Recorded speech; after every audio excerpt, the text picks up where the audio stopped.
The United States will not be a migrant camp. അമേരിക്കയിലെ ഏറ്റവും വലിയ രണ്ടാമത്തെ നഗരം LA എന്ന ചുരുക്കപ്പേരിൽ അറിയപ്പെടുന്ന ലോസ് ഏഞ്ചലസ് ഏകദേശം 16 ദശലക്ഷത്തോളം ജനങ്ങൾ വസിക്കുന്നു. മെട്രോപൊളിറ്റൻ പ്രദേശത്തുൾപ്പെടെ അതിൽ India, China, Mexico, Canada, Britain, Europe, Africa തുടങ്ങിയ രാജ്യത്തെ ജനങ്ങൾ ഉണ്ടെന്ന് വേണം പറയാൻ. ഹോളിവുഡ്, വെനീസ് ബീച്ച്, ഗ്രിഫ്റ്റ് തുടങ്ങിയ പ്രമുഖ ടൂറിസ്റ്റ് ലൊക്കേഷനുകൾ സ്ഥിതി ചെയ്യുന്ന ലാൻഡ് ഓഫ് ഫ്രീഡം എന്നാണ് അറിയപ്പെടുന്നത്.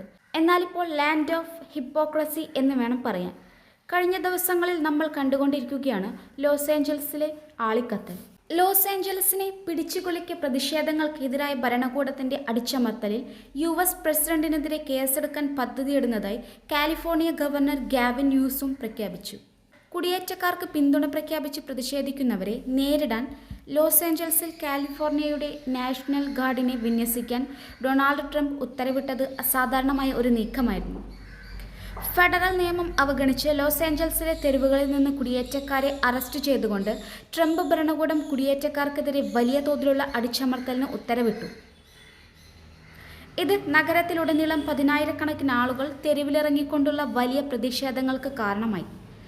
ഒരു സംസ്ഥാനത്തിൻ്റെ ഗവർണറുമായി കൂടിയാലോചിക്കാതെ ആ സംസ്ഥാനത്ത് നാഷണൽ ഗാർഡിനെ കമാൻഡ് ചെയ്യുന്നത് നിയമവിരുദ്ധവും അധാർമികവുമാണ് എന്ന് ഡെമോക്രാറ്റായ ന്യൂസോം വാർത്താ ചാനലായ MSNBയോട് പറഞ്ഞു. കുടിയേറ്റ റെയ്ഡുകളുടെ ഒരു പരമ്പരയിൽ പോലീസ് പ്രകോപിപ്പിച്ചുവെന്ന് ആരോപിക്കപ്പെടുന്ന അക്രമാസക്തമായ ഏറ്റുമുട്ടലുകൾക്ക് ശേഷം സംസ്ഥാന നേതാക്കൾ തള്ളിക്കളഞ്ഞ നീക്കമായിരുന്നു ഇത്. ട്രംപ് ഭരണകൂടം നാഷണൽ ഗാർഡിനെ വിളിച്ചു വരുത്തിയതിനെ തുടർന്ന് സംഘർഷങ്ങൾ രൂക്ഷമായി തുടരുകയാണ്. ഗവർണറുടെ പ്രഖ്യാപനം വന്നതിന് പിന്നാലെ ട്രംപും പ്രതികരിച്ചു. കാലിഫോർണിയയിലെ അക്രമാസക്തവും പ്രകോപിതവുമായ കലാപങ്ങൾ കൈകാര്യം ചെയ്യാൻ നാഷണൽ ഗാർഡിനെ അയച്ചത് ഞങ്ങളുടെ മികച്ച തീരുമാനമായിരുന്നു. ലോസ് ഏഞ്ചലസ് പൂർണ്ണമായും നശിക്കപ്പെടുമായിരുന്നു. വളരെ കഴിവുകെട്ട ഗവർണർ ഗാവിൻ ന്യൂസ്കം, മേയർ കാരൻ ബാസ് എന്നിവർ തനിക്ക് നന്ദി പറയണമെന്നാണ് ട്രംപ് സോഷ്യൽ മീഡിയയിൽ കുറിച്ചത്.